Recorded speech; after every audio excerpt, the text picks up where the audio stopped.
The Lord be with you and bless you, heart dwellers.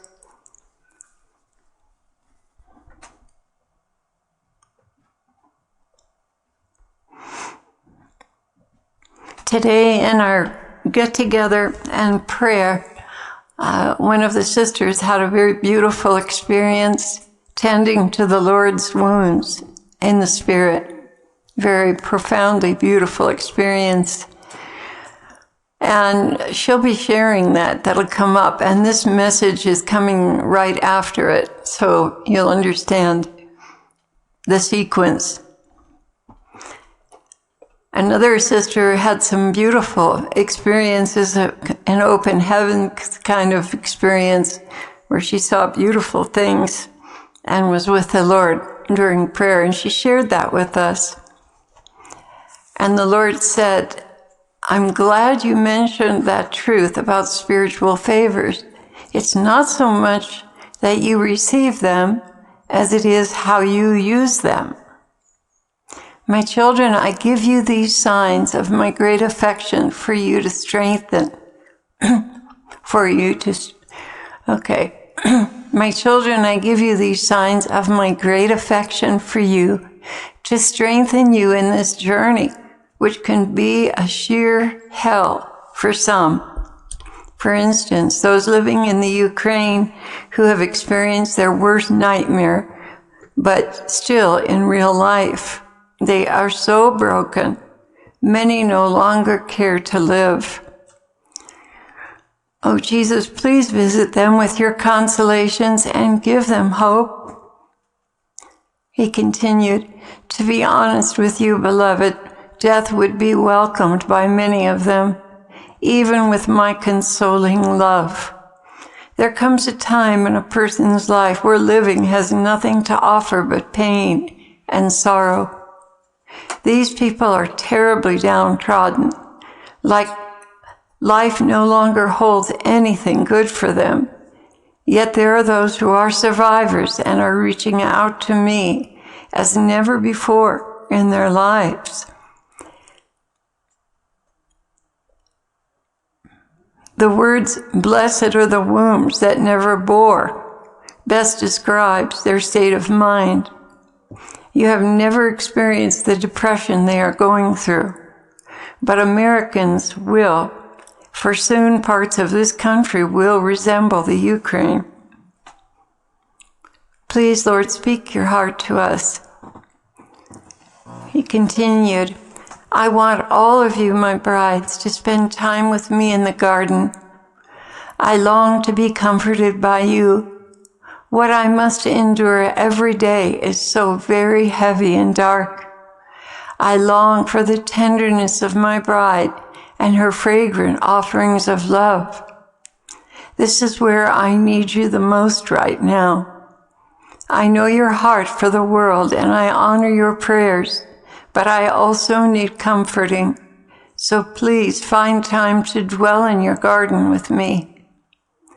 And for those of you who are married, you may do this together or support one another at different times. Though I am God, it still hurts me deeply to see my creatures and creation suffer in this way.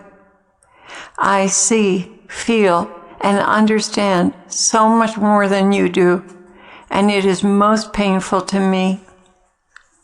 When you come into the garden of your heart, that is my opportunity to rest and get my mind off of what I just came from. And you don't know the half of it. If you were to experience what I experience, you would cease to live. So ugly and painful is it. Sing to me, make music to me, read the Psalms and remind me of what is beautiful in this world and in your lives. These little gestures of love that you lavish on me are not wasted. They do me a world of good. When the night is darkest with no light, no clouds, nothing but solid black, even the littlest light bathes the room in hope. What this little one did for me, I cannot even begin to translate into words. Suffice it to say, she made heaven weep with joy because she has loved the Son of Man in his most distressing disguise, covered with blood and ignominy, deep personal humiliation and disgrace. The question I must ask my bride is, will you love me in this distressing disguise, bloody, disfigured, broken, humiliated? Will you still love me, my bride? Or do you love me because I am a king and Lord of Lords? You see, I appear this way to my chosen vessels to see if they will still love me as they did when I appeared triumphant. Many turn away from the sight, which weakens and hurts me even more deeply, although I understand the human repugnance for blood and suffering. One reason I allowed this to happen to my person is so that others who must suffer degradation, as I did, the sick, the mangled, after an accident, the tortured and tormented, the rejected and abandoned, is so that they would realize that I too went through these very same humiliations. Yet that did not take anything from my dignity. Rather, it demonstrated my deep love for you. There will be times in your lives when you question my goodness and allowing such things to happen to my bride. Know that the bride must resemble the groom, and it is not a mark of disgrace, but of honor before all of heaven. And never mind what man thinks. Keep all of your attention on me and what I think, and know that it brings great glory to me in heaven when you bear these things with dignity, focusing on what I had to suffer.